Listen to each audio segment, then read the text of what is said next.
Assalamualaikum warahmatullahi wabarakatuh. Selamat pagi, salam sejahtera bagi kita semua. Saya Maria Arsandi, Program Manager dari English for Education Systems British Council Indonesia. Senang sekali hari ini dapat kembali bertemu Bapak Ibu Guru secara virtual di sesi ketiga dari Work Ready Webinar Series. Webinar Series ini merupakan bagian dari program Work Ready yang adalah kerjasama antara British Council Indonesia dan PT Bank HSBC Indonesia, serta didukung oleh Dinas Pendidikan DKI Jakarta. Nah, sesuai dengan namanya, program Work Ready ini merupakan atau bertujuan untuk mendukung SMK dalam mempersiapkan lulusan yang siap kerja melalui rangkaian pengembangan kapasitas guru, kepala sekolah, dan juga siswa. Kemudian rangkaian Work Ready ini, rangkaian webinar ini dilaksanakan untuk mendukung Bapak Ibu guru yang saat ini sedang mengajar dari rumah, yang berfokus pada teknologi untuk pembelajaran. Jadi nantinya webinar series ini tidak hanya berguna bagi Bapak Ibu guru untuk mengajar di rumah, tetapi juga pada saat nanti Bapak Ibu sudah kembali ke sekolah. Diharapkan melalui webinar ini Bapak Ibu dapat mendapatkan bekal lebih banyak untuk semakin siap untuk mengajar dari manapun dengan memanfaatkan teknologi. Kemudian sebelum kita mulai, saya ingin menginformasikan beberapa hal terkait jalannya webinar ini. Yang pertama adalah seluruh jalannya webinar ini direkam dan akan ditayangkan di kanal sosial milik British Council dan akan dapat ditonton oleh umum. Kemudian yang kedua, fitur Q&A khusus digunakan untuk menyampaikan pertanyaan yang berkaitan dengan materi webinar. Dan bagi Bapak Ibu yang ingin bertegur sapa, silakan menggunakan fitur chat dan jangan lupa untuk untuk chatnya Bapak Ibu nanti ditujukan untuk all attendees and panelists supaya semua bisa melihat chat Bapak Ibu. Kemudian di akhir webinar ini, pada saat Bapak Ibu keluar dari ruang webinar, Bapak Ibu akan secara otomatis diarahkan ke halaman survei atau umpan balik. Jadi mohon luangkan waktu Bapak Ibu untuk memberikan sedikit saran dan masukan untuk program ini. Kemudian yang terakhir adalah link untuk mengunduh sertifikat dan materi akan kami kirimkan ke email Bapak Ibu 1 hari setelah kegiatan ini berakhir. Jadi besok Bapak Ibu akan menerima email yang berisi link untuk mengunduh sertifikat dan materi webinar hari ini. Baik Bapak Ibu, kita akan segera mulai sesi webinar hari ini dengan topik teknologi untuk keterampilan berpikir siswa. Sebelumnya saya ingin perkenalkan terlebih dahulu tim pembicara yang akan menjadi atau memimpin jalannya diskusi webinar hari ini. Jadi untuk rangkaian webinar ini, kami bekerja sama dengan tim ITEL, atau Indonesia Technology Enhanced Language Learning, yang merupakan para ahli bidang teknologi untuk pendidikan. Untuk hari ini kita ada Bapak Gumawang Jati, yang juga merupakan presiden dari ITEL. Selamat pagi Pak Jati. Ya, selamat pagi Mbak Maria, juga dan selamat Ibu pagi Finita semua. Dewi. Ya Pak. Kemudian pagi, ada Ibu Mbak Finita Maria, Dewi. semuanya. Pagi. Setelah itu kita ada Ibu Celia, yang minggu lalu menjadi narasumber dan kemudian hari ini akan membantu menjadi moderator kita untuk hari ini. Pagi Mbak Celia. Pagi Selain Mbak itu Maria. ada panelis lainnya yang akan membantu menjawab pertanyaan Bapak Ibu selama jalannya webinar maupun di akhir webinar nanti. Nah, saya ingatkan kembali bahwa fitur Q&A dikhususkan untuk memberikan pertanyaan yang berkaitan dengan materi webinar hari ini. Baik. Kalau begitu kita langsung mulai saja webinar kita hari ini. Saya serahkan ke Ibu Celia sebagai moderator. Silahkan Ibu Celia. Terima kasih. Assalamualaikum warahmatullahi wabarakatuh. Selamat pagi. Selamat pagi Bapak Ibu. Senang sekali bisa berjumpa lagi secara virtual dalam rangkaian webinar HSBC dan British Council Indonesia dan disupport oleh ITEL. Pagi ini topiknya adalah teknologi untuk keterampilan berpikir siswa. Ada 2 pembicara yang sangat kompeten di bidang ini. Akan saya perkenalkan secara mendetail tapi singkat. Yang pertama adalah Bapak Gumawang Jati. Beliau merupakan dosen di Institut Teknologi Bandung dan merupakan Presiden of ITEL. Selamat pagi Pak Jati. Selamat pagi Celia, selamat pagi semua. Dan yang kedua adalah Ibu Finita Dewi. Beliau merupakan dosen di Universitas Pendidikan Indonesia dan merupakan Director of Teacher Professional Development di ITEL. Selamat pagi, Bu Finita. Selamat pagi, Mbak Celia dan semuanya. Untuk Bapak Ibu, seperti tadi Mbak Maria sampaikan bahwa Q&A atau pertanyaan yang berhubungan dengan materi yang dibawakan oleh narasumber, silahkan diketik di bagian Q&A box. Kemudian nanti akan ada sesi di mana Bapak Ibu bisa raise hand untuk bertanya langsung kepada narasumber. Without further ado, mikrofon akan saya serahkan secara virtual kepada Pak Jati. Silahkan Pak Jati. Ya, selamat pagi Bapak Ibu, semoga sehat selalu. Kita akan mulai, saya coba share screen dulu.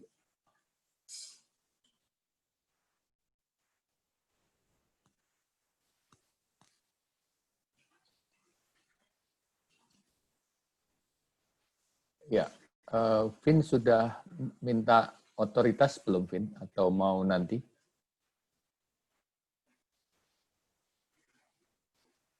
Sudah terlihat ya? Vinita mau minta akses untuk ini sekarang atau nanti? Nanti aja ya. Oke, jadi Bapak Ibu selamat pagi. Judulnya adalah Technology Tools untuk Support Student Thinking Skills. Jadi agak ini judulnya bombastis sekali dengan thinking skills. Kita nanti akan bahas tidak semua thinking skills, tapi beberapa yang bisa kita kaitkan dengan teknologi.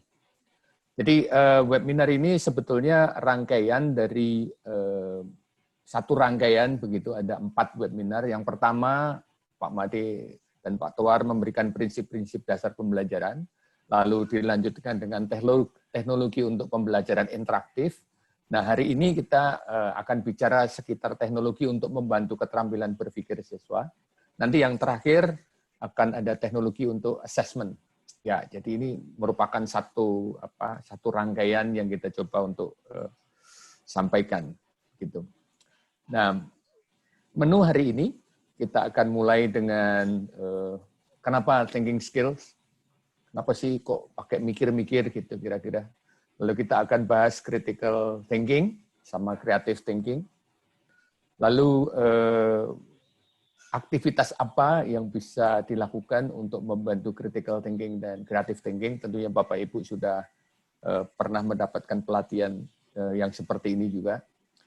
Nah, nanti kita akan tambahkan dengan teknologi apa sih yang bisa kita pakai untuk membantu thinking, critical thinking, dan creative thinking. Nah, kita lanjutkan dengan mengapa critical thinking perlu. Nah, ini wawasan dari global.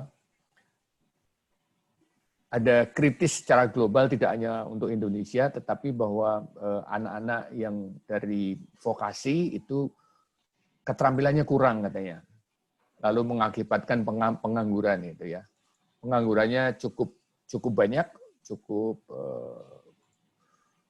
bombastis begitu, dan masih muda 15-24 tahun. Yang lain disebabkan karena masalah ekonomi, kondisi ekonomi, dan mungkin kondisi geografis, tidak dapat akses dan seterusnya. Yang dikeluhkan biasanya adalah keterampilan-keterampilan for employment. Jadi bukan keterampilan teknis, bukan keterampilan mekanik begitu, tapi necessary skills for employment sebagai seorang pekerja. Jadi sebagai manusianya, kira-kira begitu. Ya. Nah, itu kenapa terjadi unemployment crisis. McKinsey juga memberikan laporan secara global hanya 43% itu yang mempunyai keterampilan yang cukup untuk bekerja, kemudian yang cukup di waktu mereka mulai masuk dunia kerja. Ya, itu secara global. Jadi tidak hanya di Indonesia, bahkan di negara maju pun begitu. Gitu. Nah, apa yang bisa dilakukan oleh sekolah? Ya, yang dilakukan oleh sekolah tentunya tidak hanya technical skills yang diberikan, tetapi ada soft skill. Ada communication, problem solving, cross-culture competencies, lalu untuk sukses bagaimana gitu. Nah, kenapa soft skill ini untuk SMK penting? Karena anak SMK nantinya tidak hanya bekerja di garda depan, pelan-pelan dia bergaul, pelan-pelan dia move up menjadi manajer, pelan-pelan dia ada yang langsung menjadi owner dari startup gitu. Jadi itu perlulah keterampilan skills. Kalau skill soft skill-nya tidak diasah, tidak diberi ruang, maka mereka nantinya kasihan akan di bawah terus, kalah berkompetisi dengan teman-teman yang lain. Ya. Nah, teknologi bagaimana teknologi ini bisa membantu siswa itu. Teknologi punya potensi tentunya untuk problem solving, punya potensi untuk critical thinking, communication skill, dan creative thinking, tetapi potensi itu tidak bisa begitu saja otomatis membantu siswa gitu. Jadi ini perlu diolah, perlu dikelola potensi ini oleh guru. Nah, nanti kita akan lihat tips kecil lah bagaimana. Tentunya dalam waktu yang pendek kita tidak akan mengulas sampai yang dalam sekali, tapi paling tidak setelah ikut webinar ini diharapkan Bapak Ibu nanti mencoba dan bereksperimen, kira-kira begitu. Ya. Akan saya tunjukkan sedikit ini, mungkin akan saya, untuk ilustrasi saja. Ini adalah robot.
Nah, saya rasa cukup untuk ini. Ya. Ini adalah contoh dari otomatisasi. Jadi kata kerennya adalah AI, Artificial Intelligence atau robot, itu akan mengambil beberapa tugas, task dari yang biasanya dilakukan manusia. Tidak pekerjaan tidak, tapi bagian-bagian tertentu akan diambil oleh robot. Seperti yang kita lihat tadi adalah pelayannya biasanya Mbak mau makan apa, nulis-nulis dan segala macam, tidak lagi dilakukan dengan HP dan segala macam. Yang menyajikan tidak lagi orang membawa nampan itu, tapi sudah robot. Yang membersihkan meja, membawa itu ke dapur dan segala macam sudah robot. Yang di dapur mungkin yang mencuci juga bukan manusia. Jadi ada keterampilan-keterampilan yang diambil alih oleh robot. Jadi sesuatu yang punya pola, sesuatu yang rutin, nantinya 10 tahun yang akan datang, 5 tahun yang akan datang, prediksi saya akan semakin banyak yang diambil oleh robot. Nah, robot ini atau AI tidak bisa berpikir kritis, dia tidak bisa berpikir, dia melakukan saja tugas-tugas yang sudah diprogramkan. Gitu. Jadi sebetulnya sekolah lalu mempunyai peluang yang sangat luas untuk mengembangkan creativity and critical thinking dari siswanya. Yang modelnya rutin-rutin, entah itu nanti kalkulasi data dan segala macam, itu nanti semua akan dilemparkan atau diserahkan ke robot. Itu ilustrasi dari tadi, dan tantangan untuk anak-anak yang kita didik sekarang, dia akan masuk ke dunia kerja yang sudah banyak didominasi dalam tanda kutip atau sedikit didominasi oleh robot-robot yang ada. Ya, nanti kita akan ulas sampai pada tools apa yang bisa kita gunakan untuk membantu siswa kita. Ya. Silakan, Winita. Oke, sebentar. Terima kasih Pak Jati. Baik, selamat pagi Bapak Ibu. Tadi Pak Jati sudah memberikan ilustrasi kepada kita semua bagaimana perubahan yang terjadi di masa sekarang. The future yang dari dulu masa datang, ternyata masa datang itu sudah menjadi masa sekarang. Bagaimana banyak pekerjaan yang sebelumnya bisa dilakukan oleh manusia, mulai ambil alih atau digantikan oleh mesin dan robot. Nah, kita sebagai pengajar tentunya perlu menyiapkan siswa kita untuk bisa bekerja sama dengan mesin dan robot-robot ini. Seperti tadi Pak Jati bilang, robot itu tidak bisa merasa, tidak bisa berempati, tidak bisa berkreasi, mungkin bisa mengambil keputusan, tapi keputusan-keputusan yang berpola. Robot tidak bisa berpikir kritis. Nah, tugas kita untuk membekali siswa kita dengan kemampuan-kemampuan yang lebih manusiawi, yang tidak bisa digantikan oleh robot. Sebelum saya masuk ke pembahasan selanjutnya, saya akan mengajak Bapak Ibu untuk melihat gambar ini sebentar. Ya, kita bermain-main dengan thinking skills dulu. Sekarang silahkan Bapak Ibu lihat gambar ini. Apa yang Bapak Ibu lihat di gambar ini, tuliskan di kolom chat. Oke, apa yang Bapak Ibu lihat, silahkan dituliskan di kolom chat. Kafe, restoran, meja, kursi, papan, coffee shop. Kafe lagi PSBB, oke. Itu yang saya suka. Kata-kata motivasi, kelihatan juga. Oke, terima kasih. Mungkin masih banyak yang akan menulis, tapi saya minta Bapak Ibu untuk stop dulu. Stop dulu. Sekarang saya akan beri setting untuk Bapak Ibu. Kalau tadi mungkin Bapak Ibu langsung begitu lihat langsung nulis ya. Sekarang bayangkan Bapak Ibu adalah pemilik restoran ini. Pemilik restoran sedang PSBB, tutup, tidak ada pengunjung. Pengunjungnya sepi. Kafe sedang jaga jarak gitu ya. Bayangkan Bapak Ibu jadi pemilik restoran ini. Saya punya pertanyaan lain. What could you do? Apa yang akan Bapak Ibu lakukan?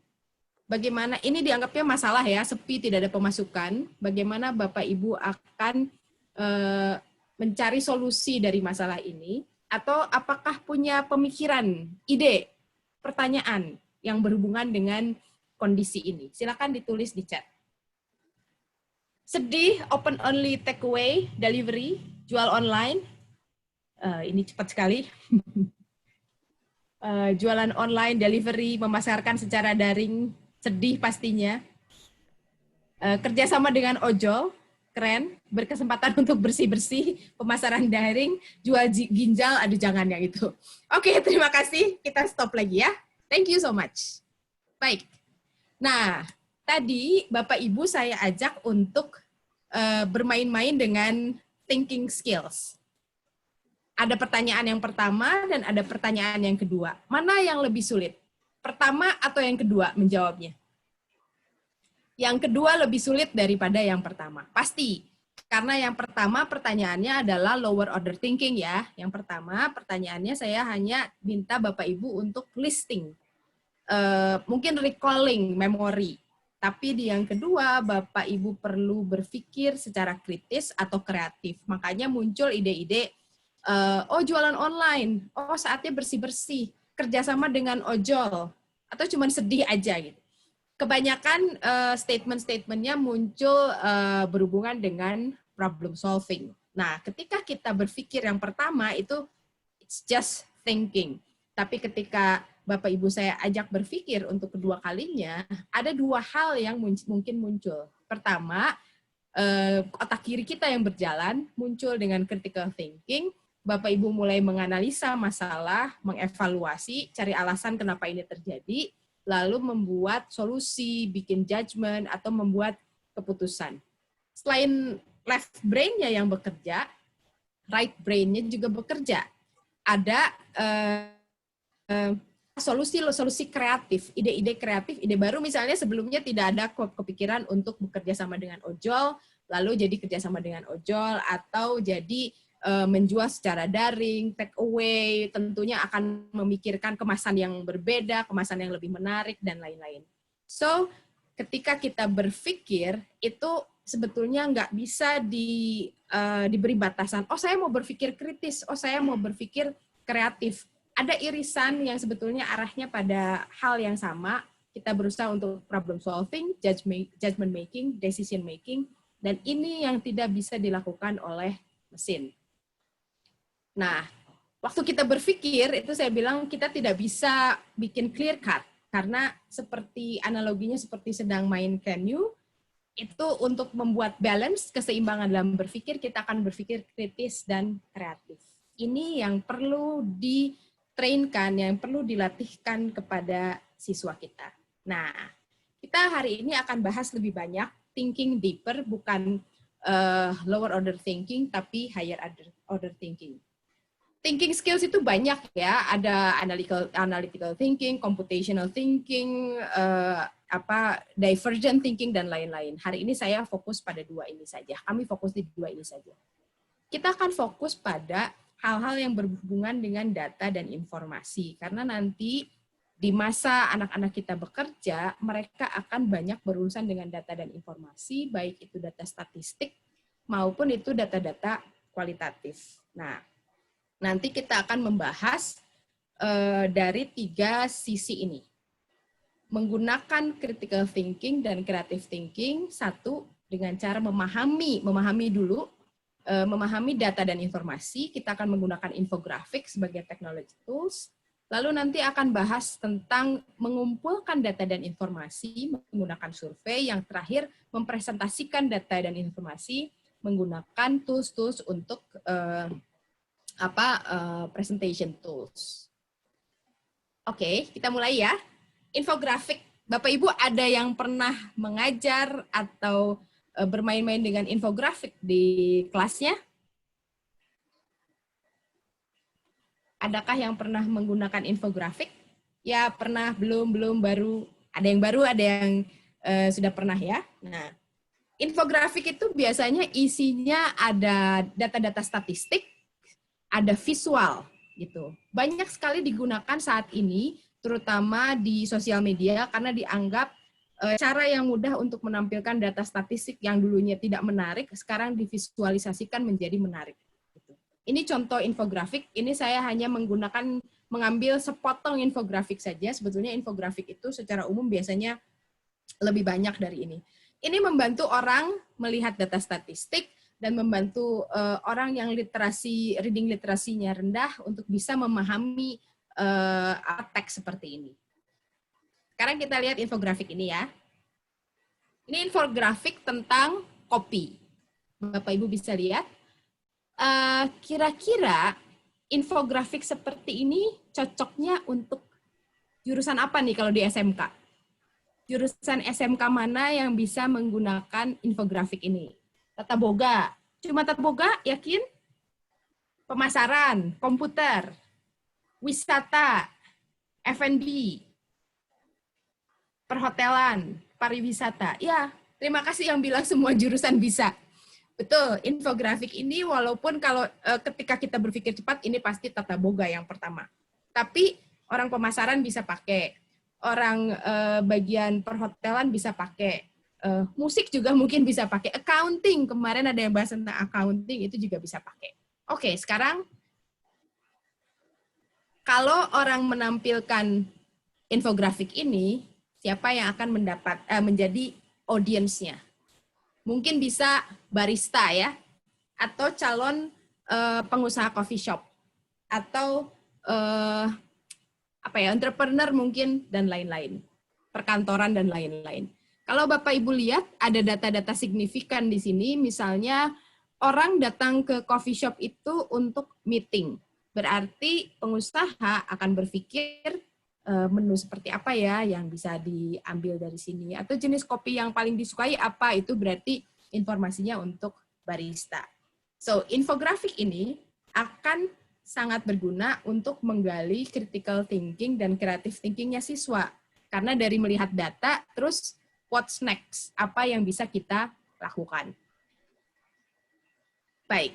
Beberapa ide untuk infografik. Tadi saya lihat ada beberapa yang sudah bilang sudah pernah menggunakan infografik. Ada juga yang belum pernah menggunakan infografik.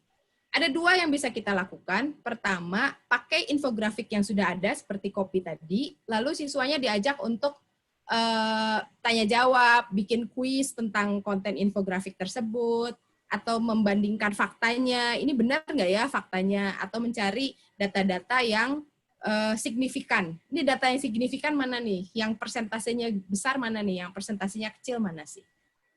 Tapi yang lebih menantang adalah, nah ini contoh untuk utilizing existing infographic, bisa fact finding, bisa personal response.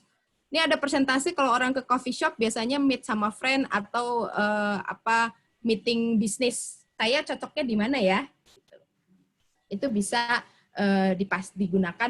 diajarkan menggunakan infografik yang sudah ada.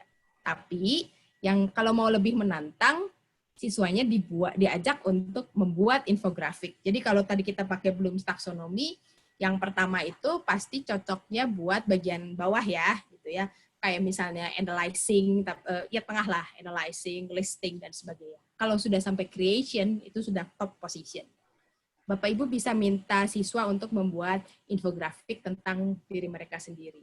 Atau ini sudah ada infografik, mereka coba bikin replikasi research-nya lewat sosial media. Sama nggak hasilnya? Atau membuat infografik proses ya, kan banyak tuh di SMK kegiatan-kegiatan yang memerlukan proses. Di situ anak-anak bisa membuat infografiknya. Sekarang, kalau misalnya Bapak Ibu akan membuat infografis, aplikasinya nanti saya perlihatkan di akhir. Kalau Bapak Ibu mau membuat infografis, nggak bisa langsung ujuk-ujuk tiba-tiba bikin ya infografis tentang kopi. No. Mereka perlu tahapan-tahapan yang jelas. Perlu ada research. Perlu ada setelah research dapat data, mereka mengorganisasikan datanya. Setelah punya data, diorganisasikan, dipikirkan layout-nya mau seperti apa, bentuknya mau seperti apa.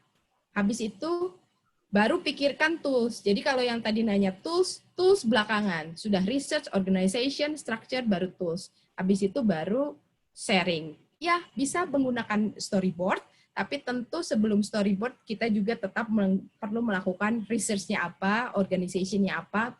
Pas di bagian structure, kita bisa menggunakan storyboard.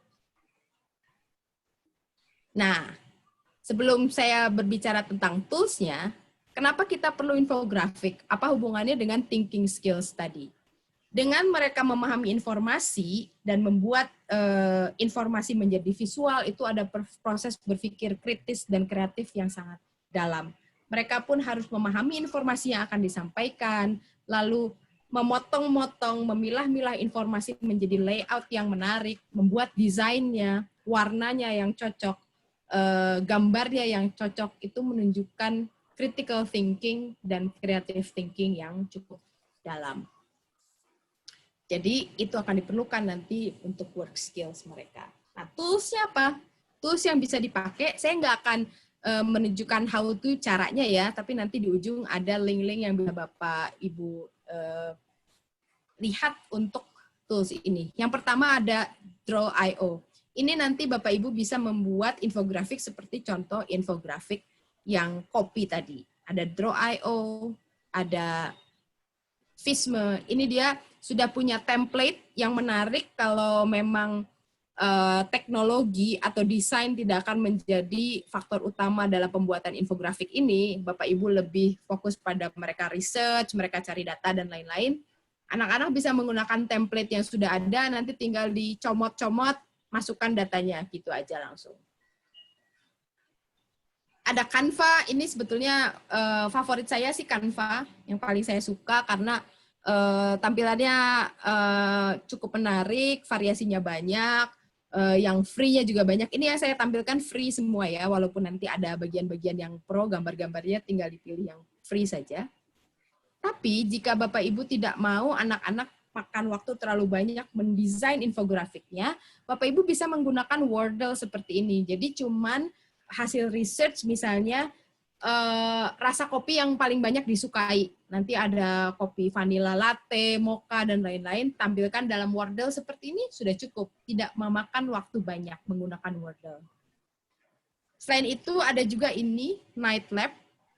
Ini bentuknya seperti timeline. Jadi bisa menceritakan sejarah kopi, misalnya apa, itu bentuknya timeline berdasarkan tahun, urutan waktu, dan sebagainya. Sudah Canva biasanya banyak yang pakai, tapi ada yang lain. Nah, kalau Bapak Ibu nanti pengen belajar, jangan semuanya dipelajari, pilih satu saja. Bisa Visma atau Canva itu menarik, silahkan klik YouTube-nya nanti ya, bisa belajar step by step-nya di situ.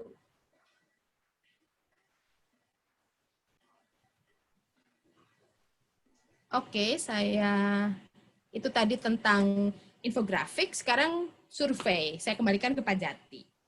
Ya, oke, terima kasih. Jadi Bapak Ibu tadi sudah melihat infografik, bagaimana infografik memberikan ruang untuk hands-on dan ruang-ruang untuk berpikir gitu. Sudah melihat ya desainnya dibantu oleh robot gitu.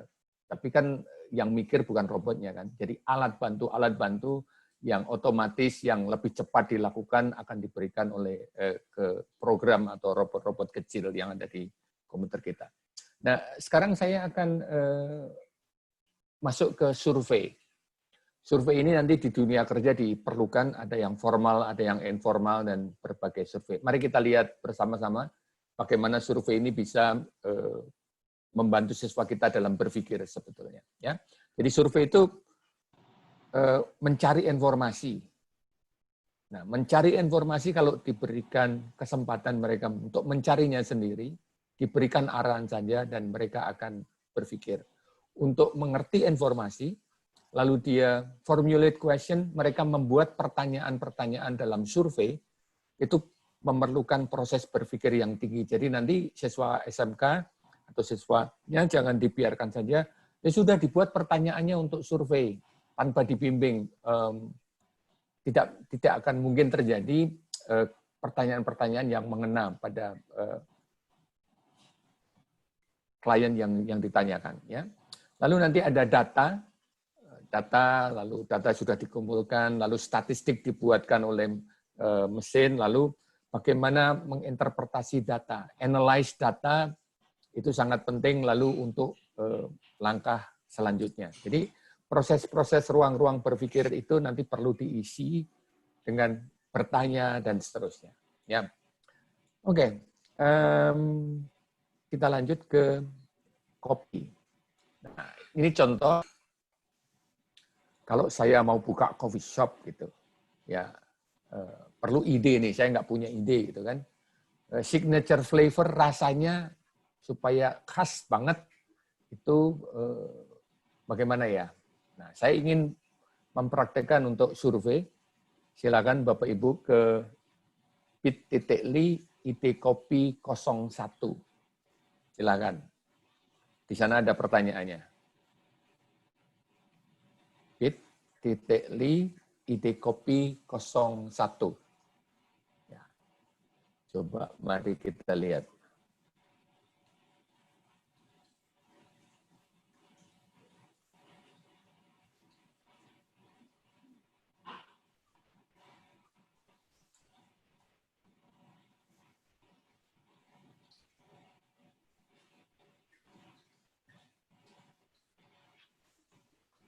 Ya, masih saya tunggu, belum ada yang masuk rupanya. bit.ly 01.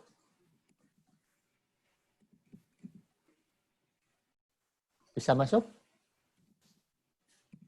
Masih loading. Ya, kita tunggu.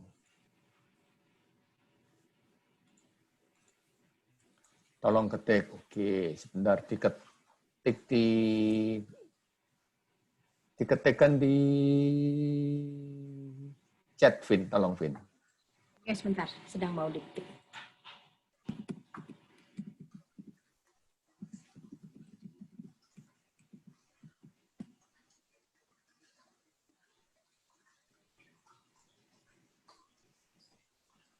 Oh, mohon diulang itunya. Oke. bit.ly itkopi 01.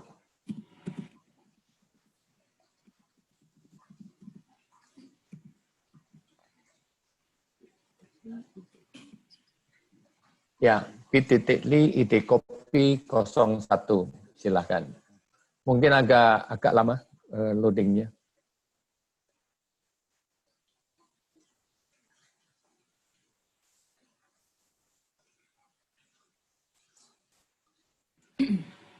Mungkin bisa di slideshow aja Pak, tampilan si ini paket insider ya kita.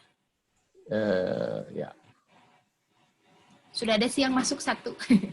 Baru 1. Agak berat ini memang. Mungkin karena diakses banyak orang dia langsung. Oke.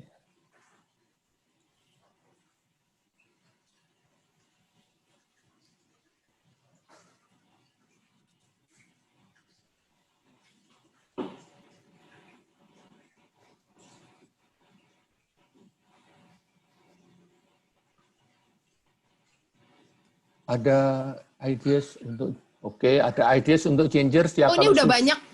Sudah banyak. Pak Jati sudah bisa masuk? Bentar, aku tak stop dulu. Ada kopi rasa pisang, daging salmon, rasa jelly, madu, sereh, brown sugar, kopi untuk remaja, pandan, strawberry. Yang paling bombastis kopi rasa daging salmon. Apa mau? Ya. Ini? Punya aku loadingnya lemot. Ya, sudah. Bentar. Okay. Share ya. Aku share sebentar untuk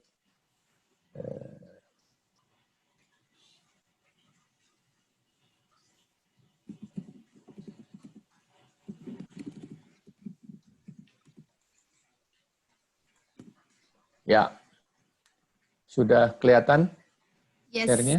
Ya. Sudah. Jadi ini pertanyaannya, are there any flavor combination? Ini model surveinya. Nah, kelebihan dari survei ini, kita bisa menambahkan pro and cons. Jadi kalau sudah survei, teman-temannya nanti bisa, masa ada kopi rasa sirih, argumennya apa? Dia bisa ngasih argumen di sini. Ya, bisa pro atau cons, setuju atau tidak setuju, dan seterusnya. Jadi surveinya untuk pembelajaran nanti bisa seru, surveinya dilakukan di kelas, itu kan, terus siswanya bisa berargumen di situ. Jadi setiap orang bisa lihat nanti argumennya mana yang make sense, mana yang tidak make sense, dan segala macam. Jadi kalau zaman dulu untuk survei, hanya survei saja, ada jawaban saja. Kalau ini survei jawaban, lalu ada tim, atau kalau itu satu kelas, bisa menambahkan argumen-argumen kenapa suka, kenapa tidak suka, lalu nanti ada vote-nya. Jadi itu untuk membantu pengolahan data yang di akhir. Ya. Oke, saya kembali ke slide sebelum nanti kita main-main dengan yang lain. Kalau ini terbaca nggak, Vin, untuk slide-nya? Terbaca. Terbaca, ya. Oke, terima kasih. Jadi ini contoh yang pertama. Contoh yang kedua, sekarang saya ingin tahu informasi tentang harga. Range harganya seberapa sih orang mau pergi ke coffee shopku yang di daerah pinggiran Jakarta gitu ya. Jadi silahkan ke bit.ly /ITkopi 02. Kalau tadi 01, sekarang 02.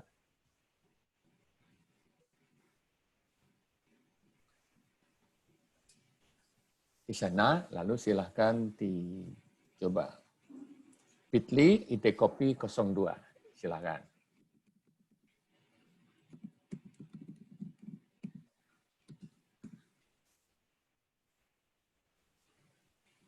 ITkopi 02 ya.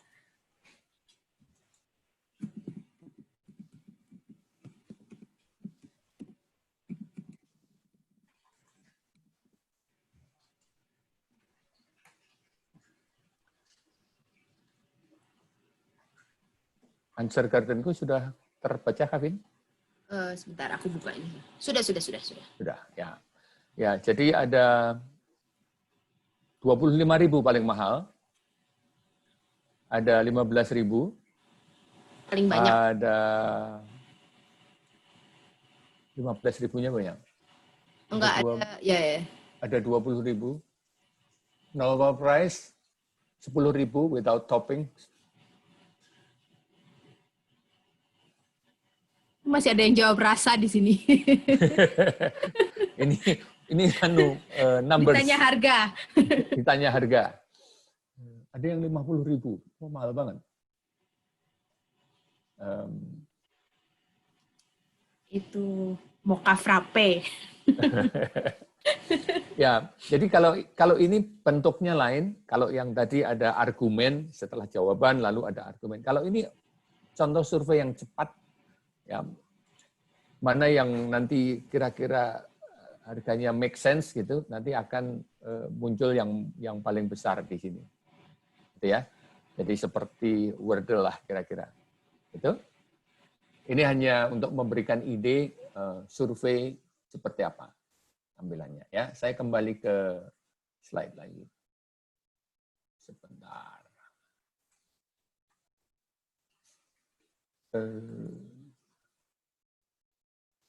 Sudah kembali, Kavin?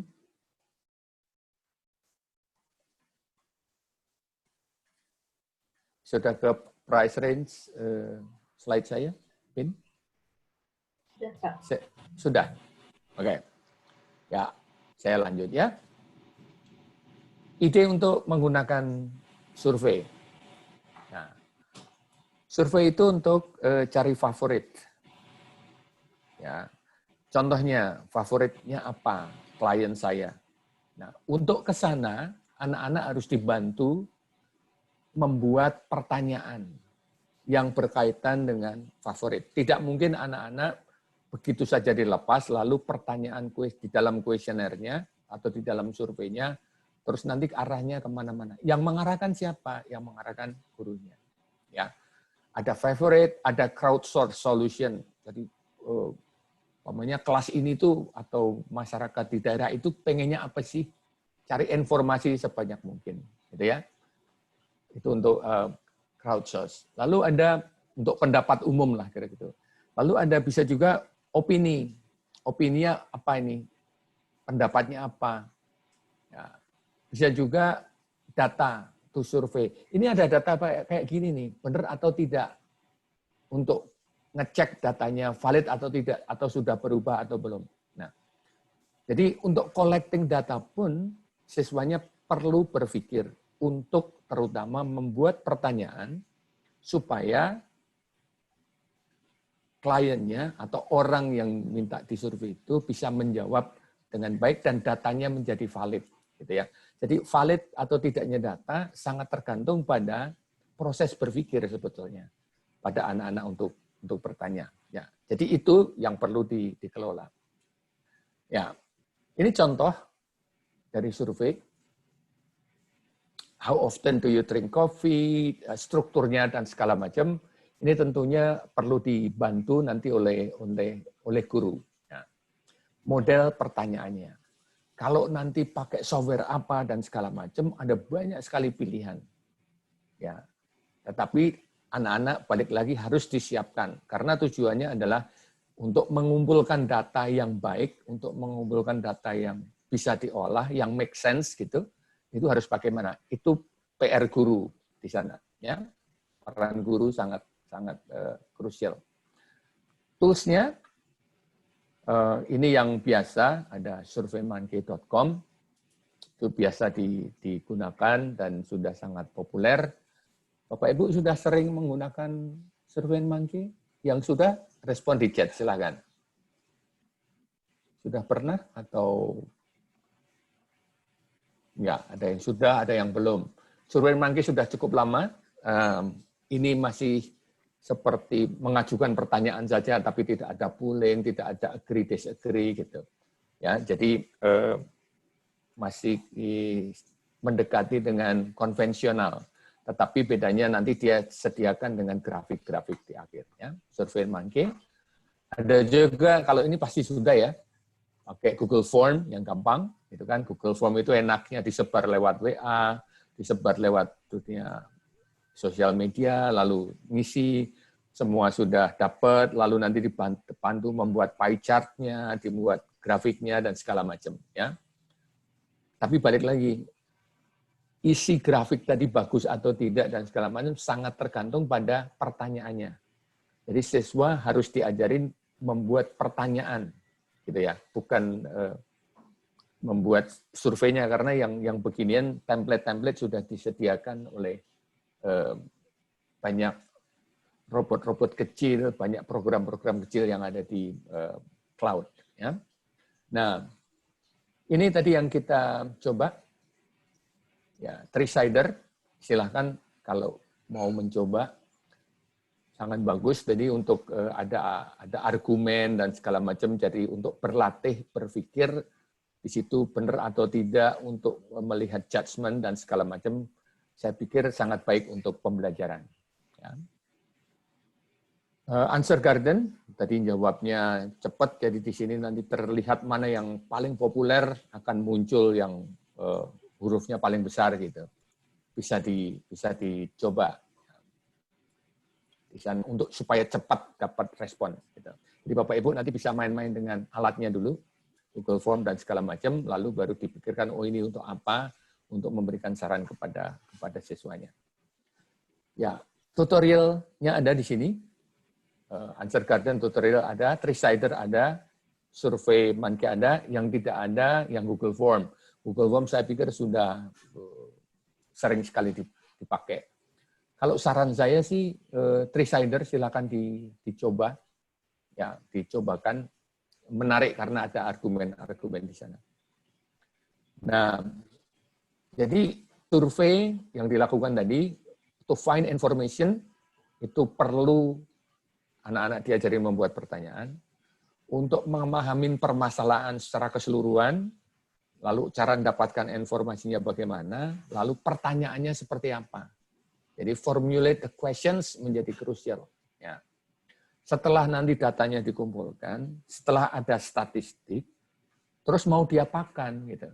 Itu harus menjadi diskusi-diskusi di kelas. Jadi diskusi di kelas bukan membuat surveinya, tapi justru proses-proses ini yang harus dilakukan. Ya.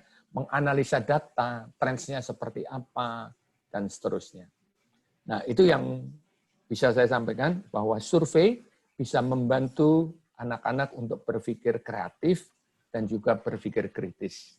Gitu. Saya kembalikan ke Vinita. Oke Pak, tapi saya akan pakai screen saya sendiri karena nanti mau menampilkan beberapa ini. Mohon Pak Jati stop sharing. Stop sharing, ya. Thank you. Let me try.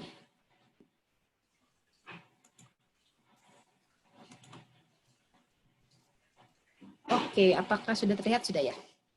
Baik. Saya lanjutkan. Jadi tadi kita sudah melewati dua aktivitas besar ya. Yang pertama, kita udah bahas tentang infografik. Dalam infografik itu, siswa diajak untuk memahami data yang ada di gambar atau justru mengumpulkan data. Mengumpulkan datanya bisa menggunakan yang tadi Pak Jati jelaskan, yaitu menggunakan survei. Tapi hal yang cukup krusial ketika kita melakukan dua kegiatan tadi adalah setting audience. Kita tidak bisa meminta siswa untuk tiba-tiba bikin infografik, membuat survei, kalau mereka tidak ditempatkan mereka itu siapa, roles-nya sebagai apa, dan audience yang akan menonton, membaca infografiknya siapa, audience yang akan dikirimi surveinya siapa. Jadi setting audience itu sangat penting untuk membantu siswa pun berpikir kritis dan kreatif gitu. Kalau yang mau lihat infografik saya si A, orang seperti apa, gambarnya akan seperti apa, warnanya seperti apa, tampilannya seperti apa, dan lain-lain. Sama juga dengan bagian ini, presentation. Saya yakin kegiatan ini hampir semua guru pernah melakukannya di kelas. Tapi mungkin ada yang setting audience, tapi ada juga yang audience-nya ya teman di kelasnya saja. Gitu. Tidak di-set bahwa mereka adalah investor misalnya, atau mereka adalah orang yang akan bisnismennya atau calon pembeli dan lain-lain. Jadi perlu kita membuat setting audience yang jelas ketika mau mengajarkan tentang presentasi. Kenapa presentasi itu penting? Ini tidak hanya urusannya dengan public speaking ya, tidak hanya urusannya dengan pembelajaran bahasa. pada bagian persiapan ketika mereka mengumpulkan materi untuk presentasi, mengorganisasi pemikirannya, slide-nya dan sebagainya, di sini proses kreatif thinking dan critical thinking sangat kental. Bagian persiapannya. Nah, selain itu mereka juga perlu building confidence kan, mau bicaranya seperti apa, menampilkan slide-nya seperti apa dan lain-lain. Ini ada urusan dengan linking image, menghubungkan gambar dengan teks supaya mereka bisa engage, mereka bisa terlibat dengan audiens. Di sini perlu empati. Siapa yang akan nonton presentasi saya? Orang muda, orang tua, anak-anak, orang dewasa, businessman, sosial levelnya seperti apa, middle kah, upper level kah, lower level kah, itu semua akan menjadi faktor penentu ketika mereka membuat slide-nya. Dan bagi guru-guru, ini menjadi alat ukur untuk melihat learning outcomes-nya. Bahasa mungkin bisa pakai bahasa Indonesia, bahasa Inggris, tapi yang penting adalah tadi, setting audience. Kalau sudah di-set audience-nya, nanti kesananya akan lebih jelas, lebih clear untuk anak-anak. Saya yakin hampir semua orang pernah pakai Microsoft PowerPoint. Digunakan mungkin untuk presentasi di depan kelas atau presentasi di sebuah perlombaan dan lain-lain. Tapi saya akan menunjukkan contoh menggunakan ThinkLink. Adakah Bapak Ibu yang pernah menggunakan ThinkLink sebelumnya? Oke, ini adalah ThinkLink. ThinkLink ini sebetulnya sangat sederhana kelihatannya, karena dia cuma satu gambar saja ya. Ini taman hidroponik. Mungkin ada Bapak Ibu yang dari SMK Pertanian, tapi di balik gambar ini ada proses yang panjang yang perlu dilakukan oleh siswa. Di sini mungkin Bapak Ibu lihat ada titik-titik kecil. Nah, ThinkLink ini bisa nge-link ke video. Bentar, saya sepertinya belum meng-on-kan share computer sound. Oke, ini bisa link ke video. Semoga internet saya kencang. Video ini adalah video cara bertanam. Writing's not that easy, but Grammarly can help. This iklan dulu sebentar ya, skip ads. Nah ini tentu Bapak Ibu yang di SMK Pertanian sudah sangat familiar ya dengan membuat hidroponik. Anak-anak bisa membuat video seperti ini. Saya nggak akan teruskan. Oke, intinya proses video processing yang biasanya digunakan dalam proses pembuatan taman hidroponik, lalu bisa dikembalikan ke ThinkLink-nya tadi. Sebentar. Oke, bisa dikembalikan lagi ke ThinkLink. Ini tadi kita di gambar ini nge-link ke video. Selain itu, di gambar ini bisa juga nge-link ke tips. Ini saya buat dalam bentuk teks saja. Ada tips untuk perlengkapan media tanam, ada arang sekam dan lain-lain ini. Suaranya kecil ya. Apakah sudah cukup terdengar sekarang? Internet di tempat saya agak kurang baik. Semoga terdengar ya. Oke. Nah, ini bisa bentuknya teks. Tentunya ini pun perlu persiapan membuat teksnya. Lalu bisa juga link ke ini nge-link ke infografik. Misalnya tadi di bagian awal Bapak Ibu meminta siswa untuk membuat infografik. Nah, ini infografik proses membuat taman hidroponik. Jadi tampilan yang sangat sederhana ini sebetulnya di baliknya ada proses-proses panjang yang pernah dilakukan oleh siswa. Seperti PowerPoint, ya seperti PowerPoint, hanya bedanya ini online. Kita kalau mau share tinggal klik linknya, share ke Facebook, share ke Instagram, share ke calon penonton dan lain-lain. Itu bisa, ya kecuali kalau PPT-nya PPT Google Slides ya, itu pun bisa dilakukan. Oke, itu tadi ThinkLink yang mungkin Bapak Ibu bisa coba selain menggunakan PowerPoint.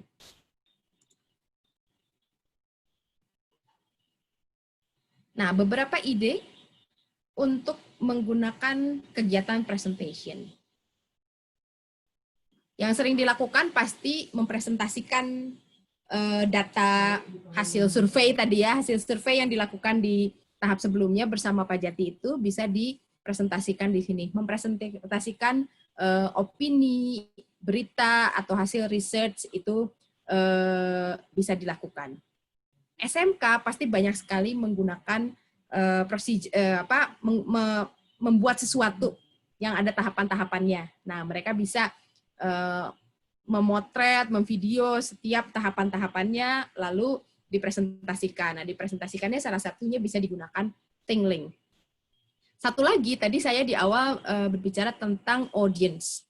Nah, pitch company ini seru apabila Bapak Ibu bisa mengeset audience-nya adalah calon investor. Orang yang akan menginvestasikan uangnya untuk ide usaha para siswa.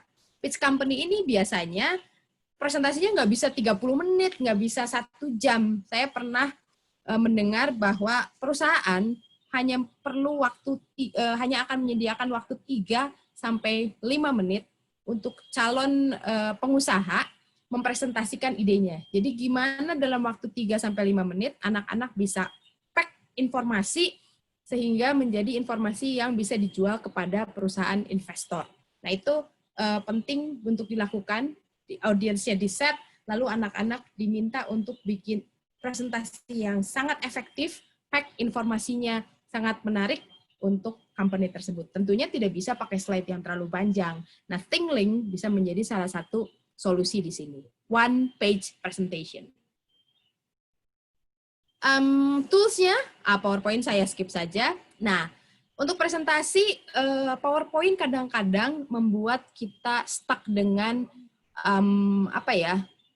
presentation slides yang wordy, banyak kata-kata gitu. Kalau kita menggunakan template yang ada di Canva, itu memungkinkan kita membuat presentasi yang bisa lebih menarik. Prezi ya, cuman kalau saya kadang-kadang suka jadi pusing kalau ngelihat Prezi karena muter-muter gitu ya. Selain itu ada Genially, saya suka pakai Genially juga. Template-nya keren-keren di sini. Saya akan perlihatkan sedikit tentang Genially. Selain untuk presentasi, bentar, saya tunggu dulu slide-nya loading. Apakah sudah? Nah, sudah terlihat ya. Genially, ada yang pernah coba pakai? Genially bisa untuk presentasi. Ininya banyak, template-templatenya banyak. Tapi selain buat presentasi, saya akan liatin yang untuk personal branding. Presentation is not only presenting ideas ya, bukan cuma presenting ide, tapi juga mempresentasikan diri, mempresentasikan bio. Template-nya banyak ya seperti model Canva juga. Jadi anak-anak bisa diajak membuat personal branding. Internet saya agak lemot nih. Mereka bisa bikin CV, CV-nya tidak berbasis Microsoft Word gitu ya, tapi CV-nya bisa sangat menarik dan sangat beragam template-nya, biografi, bisa bikin about me. Ini perusahaan-perusahaan zaman sekarang maunya CV seperti ini, bukan CV-CV yang nama, tempat tanggal lahir, alamat, pakai .2 gitu. Itu sudah so yesterday. Sekarang CV perlu membuat yang seperti ini. Oke, itu tadi Genially. Silahkan di explore ya.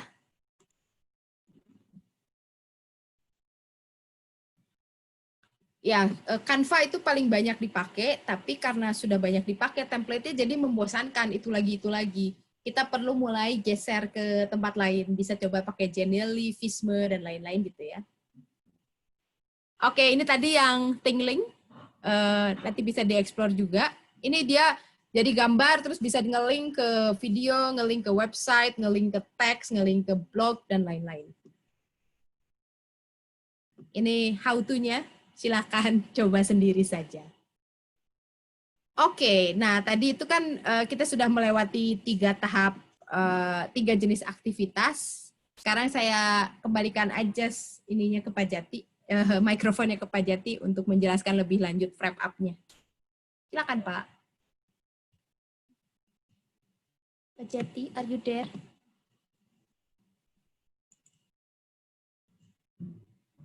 Wah, Pak Jatinya hilang kayaknya. Oke, kalau Pak Jatinya hilang, saya... Enggak ada. Oh, ada.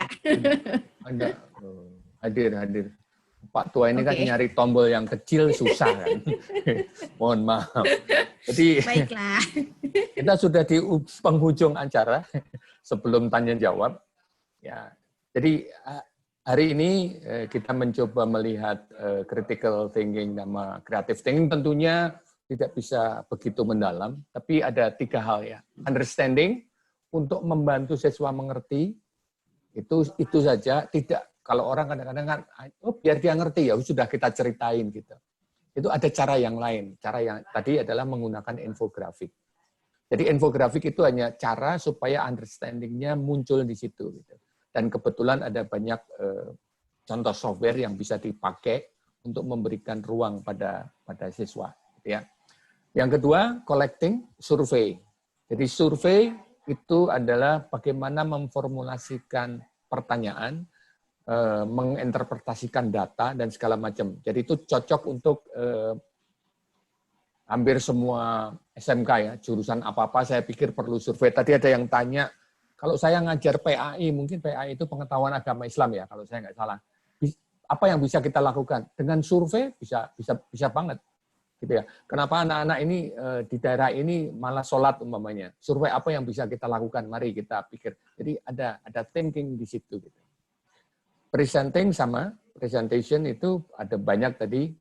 Presentation sudah dibantu dengan bling-blingnya PowerPoint, dengan macam-macam, lalu generally yang menjadi tren yang sekarang. Jadi itu bisa dipakai juga, tidak hanya presentasinya, tidak bagus jeleknya tampilan, tapi di balik itu apa yang harus disiapkan dulu. Disitulah proses berpikirnya, ya, yang bisa kita bantukan ke siswa.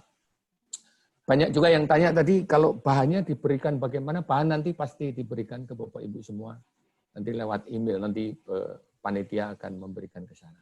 Jadi itu kira-kira jadi dari data, dari informasi, itu banyak sekali yang bisa kita lakukan untuk membantu anak-anak berpikir kritis dan berpikir kreatif, terintegrasi dalam mata pelajaran yang kita berikan. Menggunakan teknologi, balik lagi, teknologinya sebagai alat, teknologinya punya potensi, tetapi teknologi sendiri tidak akan jalan otomatis gitu.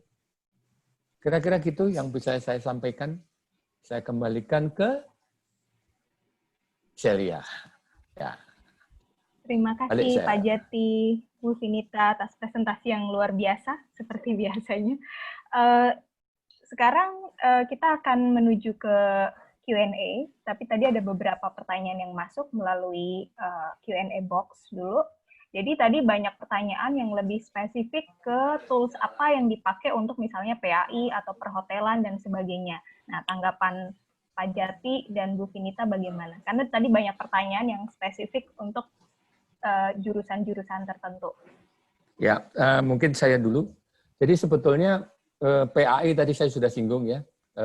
Kalau perhotelan kan mau mempresentasikan hotelnya, itu kan perlu presenting idea. Presentasinya mau ke siapa dan segala macam. Jadi bagian presentasi itu mungkin perlu. Survei mungkin juga perlu. Kalau perhotelan itu surveinya supaya orangnya pada nginap di tempat kita yang mau kita tonjolkan apa ya? Apakah restorannya? Apakah tempat nongkrong kopinya? Apakah kebersihannya dan segala macam. Jadi area itu yang harus kita olah gitu. Tidak bisa sih critical thinking khusus untuk perhotelan adalah nomor 1 begini, nomor 2 begini, nomor 3 begini. No, tidak bisa ya. Jadi critical thinking sama creative thinking harus dimasukkan dalam pelajaran apapun gitu. Ya, kebetulan yang kami berikan contoh itu understanding, collecting sama presenting tadi. Itu hanya contoh. Ya. Dan berpikir itu, tapi Vin sudah menyebut berpikir itu sangat-sangat luas. Ada divergent thinking dan segala macam. Kita hanya bermain di ranah 2. Kira-kira semoga menjawab pertanyaan. Ya, kalau Vin mau nambahin silakan. Oke, aku tambahin dikit. Kalau bertanya tools apa yang untuk mengajar PAI, ada yang missing di situ dari pertanyaannya. Tools apa untuk mengajar perhotelan? Jadi jangan toolsnya dulu yang difikirkan, tapi pertama objektifnya dulu kan pastinya. Saya mau ngajar apa? Saya ingin siswa saya bisa apa? Setelah saya ingin bisa siswa saya bisa apa, lalu dipikirkan supaya bisa mereka harus melakukan A, B, C, D. Nah, itu aktivitasnya. Kalau sudah ini punya aktivitas, baru difikirkan tools-nya. Jadi jangan tools-nya dulu dicari, baru memikirkan aktivitasnya gitu.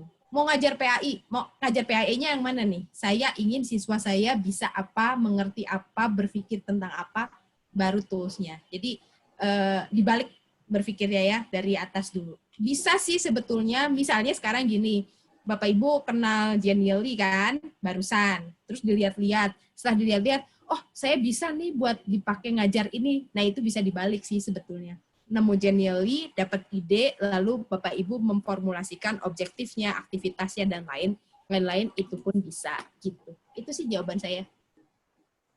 Ya, terima kasih Pak Jati. Ada juga pertanyaan lain sebelum kita akan live secara sebelum Q&A secara live. Ya, ini ada pertanyaan menarik di chat. Ya. Bagaimana caranya menumbuhkan critical thinking sama creative thinking? Jadi pertanyaannya cara menumbuhkan. Cara menumbuhkan ditanam terus disiramin, Bu. Enggak deh. Cara menumbuhkannya ya diajak main-main. Ya, kalau dalam tanda kutip, kalau diajak membuat infografik tadi, itu dua-duanya dapat, critical thinking-nya dapat, kreativitasnya mereka dapat dituntut gitu. Jadi kalau itu memang dua hal yang berbeda, tetapi tidak bisa dipisahkan saja. Aku mau ngajar critical thinking doang deh, nggak usah pakai creativity gitu. Itu nanti menjadi detached. Ya, seperti tadi Vinita sudah menjelaskan bahwa itu seperti orang main kenu. Kadang kiri, kadang kanan, kadang kiri, kadang kanan, gitu ya. Jadi cara menumbuhkannya ya gurunya harus ngajak dalam tanda kutip bermain-main dengan survei, bermain-main dengan presentation tadi, bermain-main dengan yuk kita bikin infografik untuk apa ya, mengumpulkan data, menganalisa dan seterusnya. Saya pikir itu cara menumbuhkannya. Ya. Tapi balik lagi langkah 1 bagaimana, 2 bagaimana tidak bisa karena berpikir itu kan tidak seperti baris berbaris. Berpikir itu sangat kompleks gitu ya. Kalau baris berbaris ya maju kaki kiri dulu dan seterusnya sangat mudah diajarkan. Thinking, ya saya lempar ke dan Celia lagi.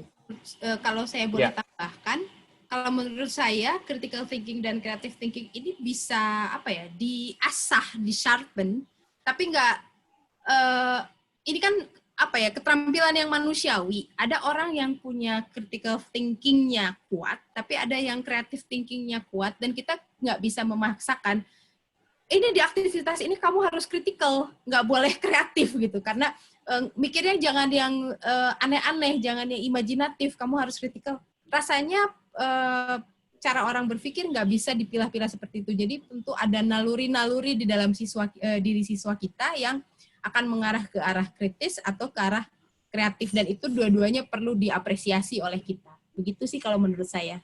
Mbak Celia. Ya, terima kasih. Untuk Bapak Ibu yang ingin bertanya secara langsung, mungkin bisa raise hand. Di situ ada fitur raise hand. Jadi nanti akan dibantu oleh Mbak Maria. Silakan Bapak Ibu juga ingin bertanya langsung. Bisa dengan fitur raise hand di situ. Ini sebetulnya ada 13, tapi saya tidak tahu apakah ini dari tadi pada waktu awal sudah raise hand atau pada saat Q&A. Oke. Mbak Maria, apakah boleh dibantu untuk kita invite? Ya, invite salah satu. Nanti kalau nggak bisa ya pilih yang lain gitu. Ya. Bentar, saya Ibu Lindawati. Ibu Lindawati. Ya, Ibu Lindawati. Halo Ibu Lindawati. Apakah bisa mendengar? Apakah bisa mendengar kami, Ibu? Kalau tidak, rupanya tidak. Yang lain. Ya. Ibu Elprida Simanjuntak. Ibu Elfrida Simanjuntak. Sebentar ya.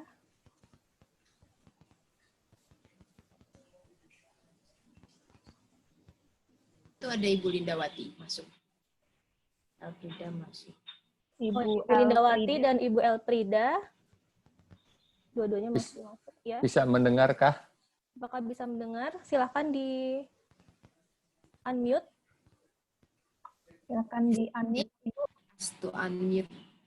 Mungkin bisa masukkan 2-3 lagi, jadi kita... Ya, Ibu Elfrida Ibu Elfrida sepertinya sudah ini. Elfrida, oke. Halo, selamat siang Ibu Elfrida. Selamat siang Bapak Ibu semuanya. Selamat Ya, siang. Bu. Silakan Ibu. Loh, kok hilang? Oh, ada. Saya ada pertanyaan Bapak Ibu. Kadang-kadang anak-anak kita itu ada yang tidak mau atau merasa tidak memikirkan, tidak mau untuk lebih kreatif. Bagaimana cara saya sebagai guru supaya anak ini bisa lebih aktif mengikuti teman-temannya di saat kita menyajikan materi pembelajaran di kelas. Terima kasih Bapak Ibu atas jawabannya. Terima kasih Ibu. Ya. Ya, saran saya bagaimana menyembuhkannya, diajak, balik lagi, diajak bermain-main dengan, bisa dengan survei, bisa dengan apps-apps yang lain, tapi harus diajak. Tetapi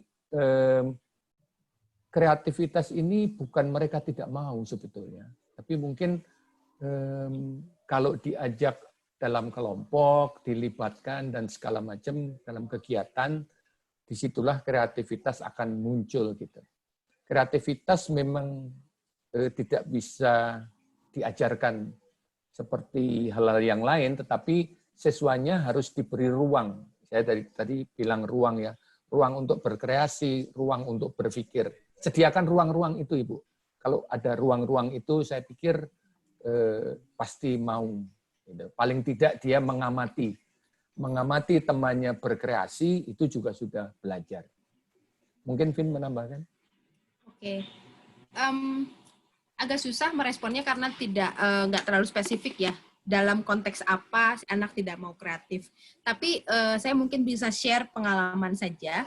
Biasanya, kan tadi seperti saya bilang, anak itu punya kesukaan yang berbeda-beda, punya cara berpikir yang berbeda-beda, dan lain-lain. Nah, untuk menumbuhkan kreativitas, kita bisa memberikan kebebasan pada siswa untuk merespon dengan cara yang berbeda-beda. Tidak semua nyaman dengan merespon dalam bentuk teks misalnya. Tidak semua nyaman merespon dalam bentuk suara. Tidak semua nyaman merespon dalam bentuk gambar. Jadi kita bisa memberikan kebebasan itu. Oke, saya punya, misalnya seperti tadi ketika saya kasih gambar warung yang kosong. Semua tadi saya paksa sih untuk merespon dengan teks. Tapi sebetulnya kalau kita punya waktu panjang, boleh respon pakai suara ya. Misalnya kalau di WhatsApp group pakai voice note. Boleh merespon pakai gambar.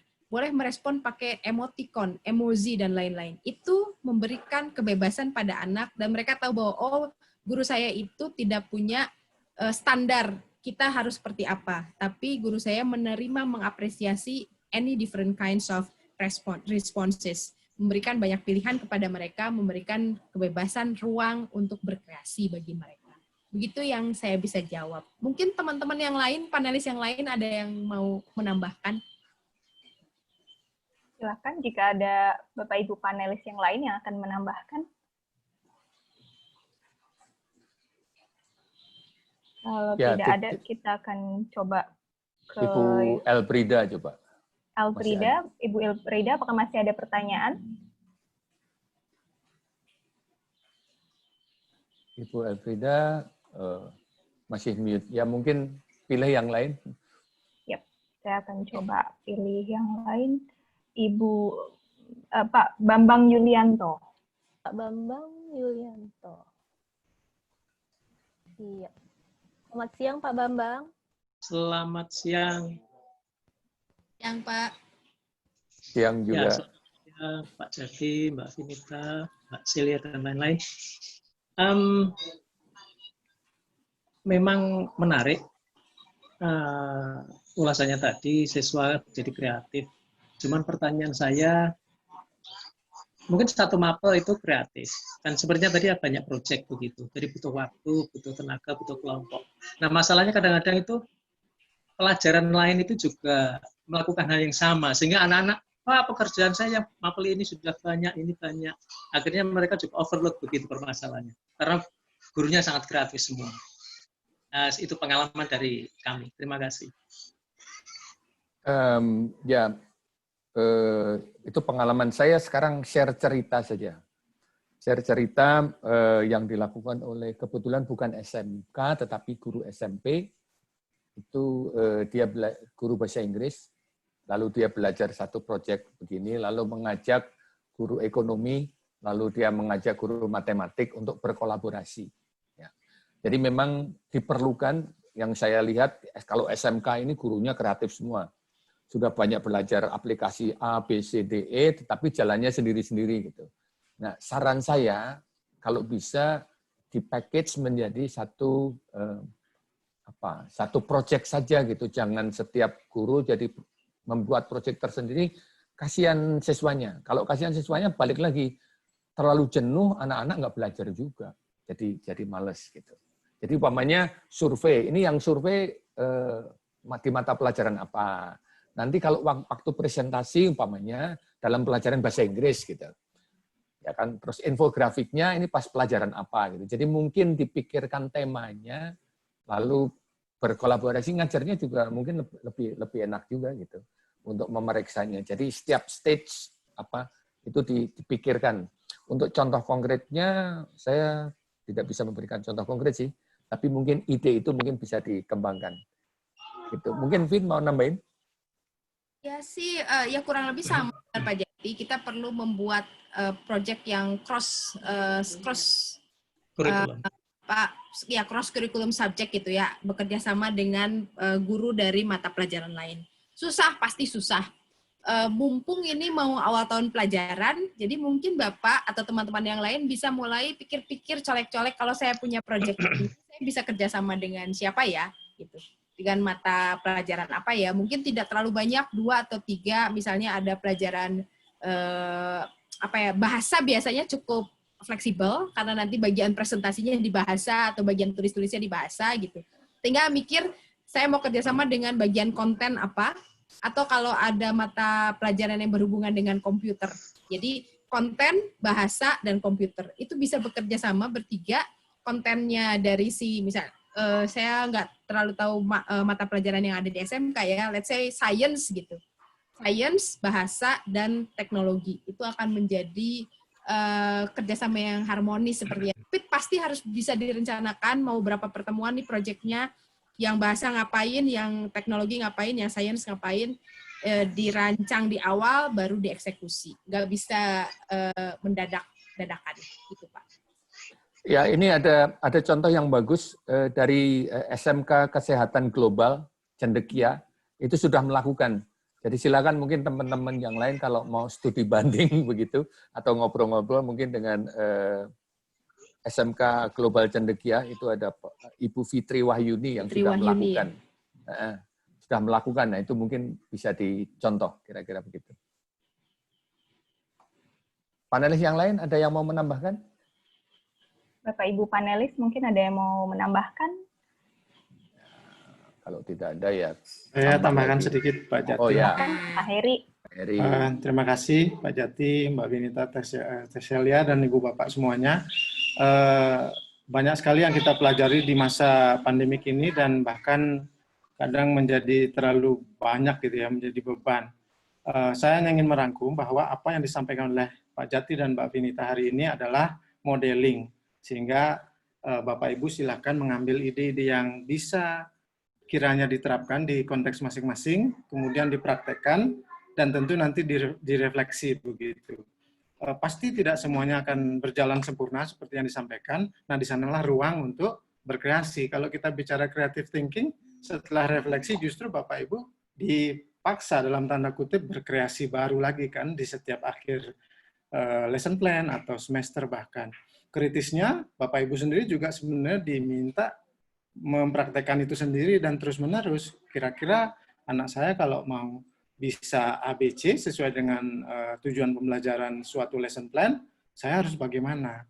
Nah, apa yang disampaikan oleh Mbak Vinita tadi, misalnya kolaborasi dan Pak Jati kolaborasi antar mata pelajaran, misalnya bahasa, komputer, dan matematika, dan lainnya, saya yang menambahkan ada kerangka besar namanya STEAM. Mungkin pernah dengar? Kalau yang sering dipakai dan ada di Bandung, teman saya itu bilang guru, dia pakai STEM, Science, Technology, Engineering, and Mathematics. Bapak Ibu banyak juga kemudian yang mencobakan menambahkan arts atau mata kuliah atau pelajaran seni atau sosial. Jadi STEAM tulisannya. Nah, itu maksud saya perlu Bapak Ibu punya konsep besar yang digunakan sebagai landasan untuk bekerja nanti bersama-sama dengan pihak-pihak yang relevan. Gitu. Misalnya kalau STEAM, proyek besarnya adalah ada drama, di mana dramanya kemudian ada orang IPA, ada orang katakanlah teknik begitu, kemudian matematika, ada orang dari humanities atau apa namanya humaniora ya. Jadi apakah dia IPS, bahasa dan seterusnya. Nah, ini tentu bisa dipraktekkan bersama, tapi ujung besarnya adalah misalnya pertunjukan drama atau seni atau bahkan project science project. Orang IPA-nya atau ilmiahnya akan bekerja pada sisi misalnya mengukur berapa besar harus besar dari panggung, atau dia project roket misalnya rocket science project, itu bisa mengukur kira-kira kalau mau terbang roketnya berapa dayanya, berapa besarnya dan seterusnya. Sisi arts-nya misalnya bisa masuk pada sisi presentasi tadi untuk bahasa, bisa juga pada sisi designing dari project-nya, atau kalau dia panggungnya, designing dari panggungnya, pakaian, aksesoris, dan seterusnya. Matematika bisa masuk pada bagaimana mengukur yang pas begitu dari ruang tertentu di panggung atau dalam sebuah project tertentu. Tentu ini harus disesuaikan dengan konteks masing-masing, sekali lagi dicobakan, direfleksikan, kemudian dimodifikasi. Terima kasih. Terima kasih inputnya Pak Heri, karena waktunya sudah terbatas. Tapi ada satu pertanyaan menarik, mungkin singkat saja, Pak Jati dan Bu Vinita. Ada yang bertanya tentang misalnya gurunya sudah mendesain sedemikian rupa model dan metode, tapi ternyata agak sulit mengontrol karena sekarang pembelajarannya jarak jauh. Nah, bagaimana? Apa yang bisa dilakukan oleh Bapak Ibu guru ini dalam konteks pembelajaran jarak jauh? Mungkin singkat saja Pak Jati dan Bu Vinita. Ya, mengontrol pembelajaran jarak jauh memang sangat sulit, dan satu yang menurut saya yang harus ditumbuhkan tidak dari siswanya sih, tapi lebih dari gurunya. Kita harus mempercayai bahwa siswa kita orang baik dan mereka mau belajar. Itu satu. Karena dia orang baik, siswa baik dan mau belajar, maka saya harus memberikan instruksi yang jelas, gitu kan, yang mereka bisa kerjakan, tidak terlalu sulit, tidak terlalu mudah. Dengan trust itu, sebetulnya kontrolnya sangat mudah. Tinggal ditanya, kamu sudah mengerjakan yang ini belum? Ini sudah belum? Jadi harus ada trust dulu.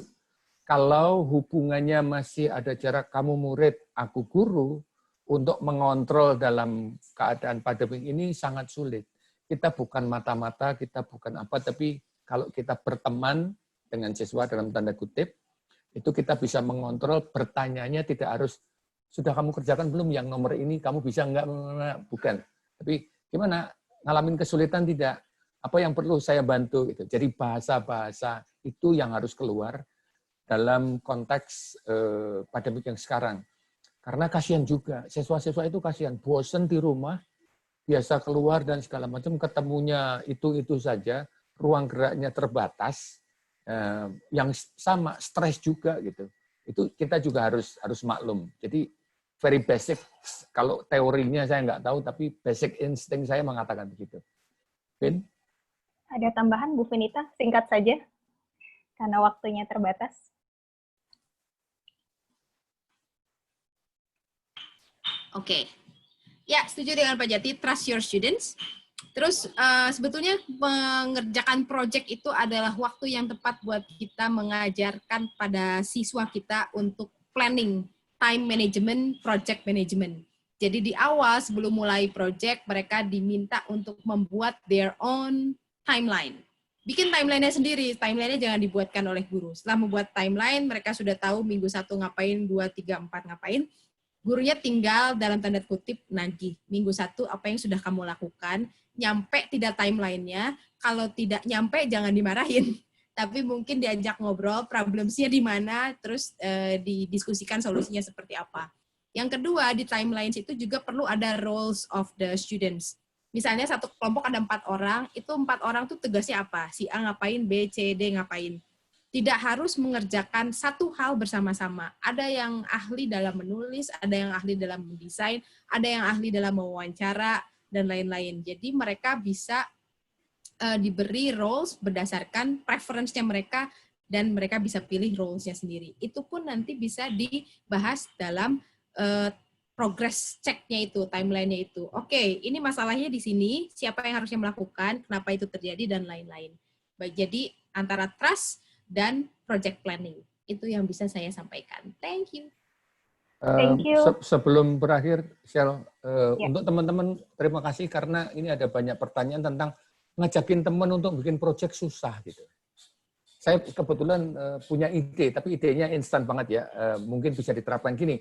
Kalau ngajak teman-teman itu jangan ngajakin yuk kita bikin project terus ngomongin ide dan segala macam, jangan. Tapi mungkin karena yang namanya teknologi itu bisa menjadi magnet gitu. Aku baru belajar apps ini loh. Apps ini kayaknya keren begini. Kalau ini aku punya ide begini, kalau kita rangkai gitu. Jadi approach pendekatan ke teman guru yang lain, jangan ini di KD ini dan ini di kurikulum ini gitu, tapi lebih ke bling-blingnya dulu gitu. Jadi selamat menipu teman-teman untuk bisa berkolaborasi, kira-kira gitu. Ya, kembali ke Celia. Ya, terima kasih Pak Jati dan Bu Vinita atas penjelasan dan presentasi yang luar biasa. Semoga bisa dimanfaatkan oleh Bapak Ibu guru dalam pembelajaran pada masa sekarang, jarak jauh atau nanti ketika sudah kembali ke kelas. Saya kembalikan ke Mbak Maria. Terima kasih. Ya, terima kasih Mbak Celia, terima kasih Bu Vinita, Pak Jati, Pak Heri, dan teman-teman panelis IT lainnya. Terima kasih juga tadi ada Bu Elfrida dan Pak Bambang yang sudah memberikan pertanyaan. Semoga sesi hari ini bermanfaat dan Bapak Ibu mendapatkan lebih banyak ide atau masukan yang mungkin Bapak Ibu bisa cobakan di kelas masing-masing. Baik sekarang pada saat Bapak Ibu masih mengajar di rumah atau nanti pada saat Bapak Ibu sudah kembali ke sekolah begitu. Nah, untuk informasi, rekaman webinar 2 minggu lalu, webinar 1 dan webinar 2 sudah tersedia di YouTube British Council Indonesia. Jadi bagi Bapak Ibu yang kebetulan minggu lalu belum sempat bergabung, silahkan dilihat di YouTube kami, dan kemudian silahkan dibagikan juga ke rekan-rekan Bapak Ibu guru lainnya. Kemudian sesi ini juga nanti akan kami upload di channel YouTube yang sama, jadi silahkan. Dan kemudian bagi Bapak Ibu yang belum bergabung di grup Telegram Work Ready, silahkan bergabung melalui link yang ada di layar untuk mendapatkan informasi mengenai rangkaian program Work Ready. Kemudian setelah itu bagi Bapak Ibu yang ingin membagikan pengalaman Bapak Ibu pada saat berpartisipasi dalam rangkaian webinar ini, silahkan membagikannya melalui Instagram dan tag ID British. Kemudian pengumuman minggu depan adalah sesi terakhir dari rangkaian webinar Work Ready. Jadi minggu depan di hari Rabu tadinya itu ada sesi terakhir yang berjudul Teknologi untuk Assessment. Nah, pengumuman bahwa sesi hari Rabu akan kita pindahkan menjadi hari Senin. Jadi yang tadinya akan diadakan di tanggal 10 hari Rabu akan dipindah menjadi tanggal 8 Juni hari Senin minggu depan di jam yang sama.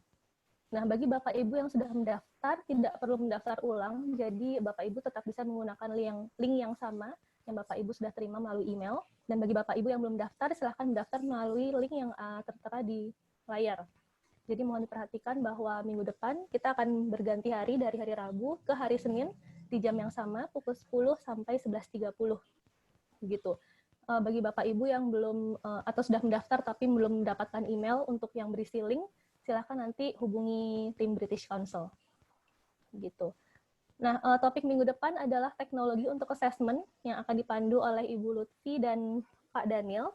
Jadi akan mengulas beberapa prinsip tentang memberikan umpan balik untuk siswa melalui pembelajaran daring. Jadi pastinya akan sangat menarik dan berguna untuk Bapak Ibu.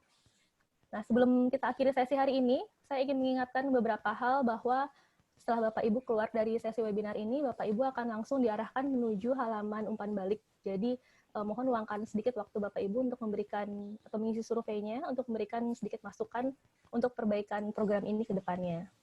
Kemudian, link untuk mengunduh sertifikat digital dan materi webinar hari ini akan di-emailkan ke Bapak Ibu 1 hari setelah kegiatan ini berakhir, jadi besok.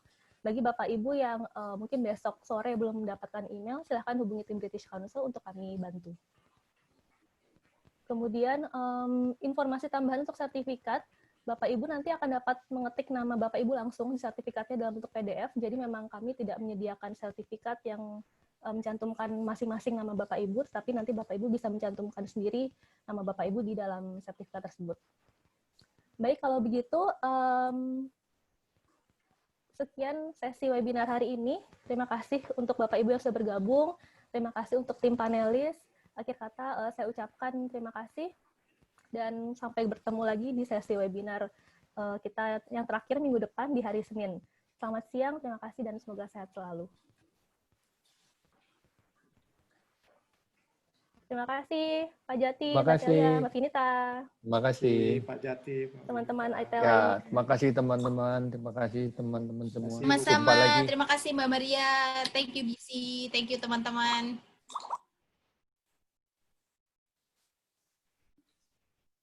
See you. Ini sudah di-stop kan recordingnya nanti? Masih?